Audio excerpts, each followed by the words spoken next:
श्री श्री आनंदमयी मात की जय.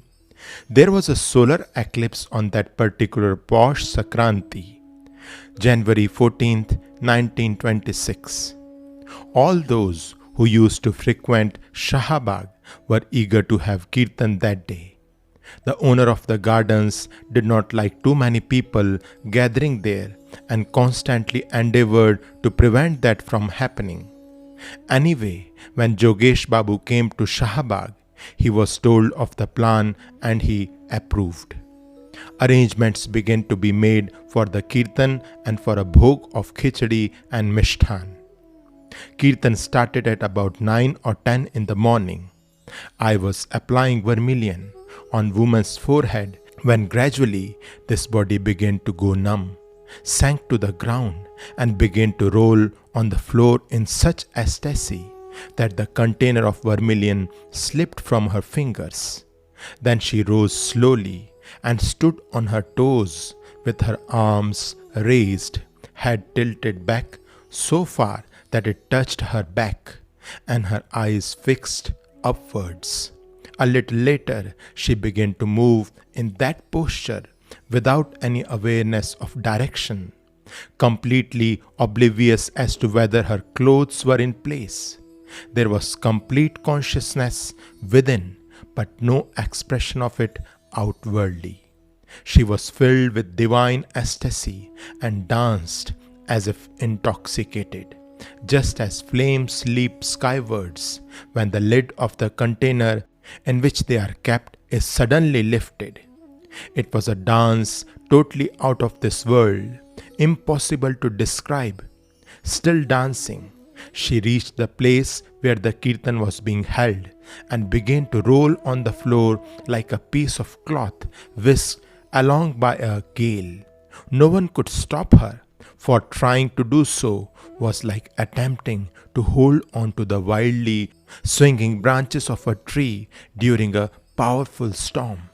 Having rolled at a lightning speed for a distance, she sat up drowsily, and from her lips emerged softly the words, Hare Murare, Madhuket Bhare, her body swaying in a stupor-like state to the rhythm of the song.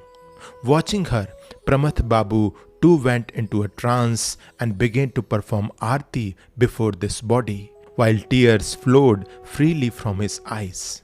Automatically, this body's hand went up in a gesture of blessing him. All present were deeply moved by this sublime bhav. Some shed tears of joy, some rolled on the ground in bhav, some witnessed Mahabhava as used to happen to Sri Krishna Chaitanya Mahaprabhu, while others saw their beloved deity in Ma. As the sun emerged and the eclipse ended, so did the kirtan. This body remained in this state for a long time, during which Bholanath helped her to return to their room. Still unsteady, she went to the kitchen to check on the arrangements for the bhog. By then, kirtan had resumed. At dusk, Bholanath came and called this body. It is time for the loot, distribution of the prasad. Come soon. Entering the hall, I recognized that some of the symptoms experienced by this body at midday were reappearing along with other forms of emotion. In this state, possessed by divine Shakti, this body began to circle round with others in the kirtan, later balancing her body on one foot and dancing something similar to a Tandav Nritya for some time. Her body sank to the floor and then sat up again. At the end of Kirtan, prasad was distributed to the large assembled gathering of people by this body with the help of Kukuni, Gurupriya Didi. Done with much grace and beauty and with an expression of divine motherliness in her manner, the people felt Ma Lakshmi must be incarnated in her body.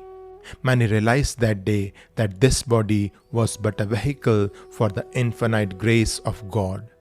Since the Kirtan on Posh Sakranti, Kirtans would be held on most evenings and regularly every Amavasya. Many different divine moods would manifest through this body on these occasions. By the time the Amavasya Kirtan and Bhog concluded, the night would often draw to an end. Shri Shri Anandamayi Mat Ki Jai.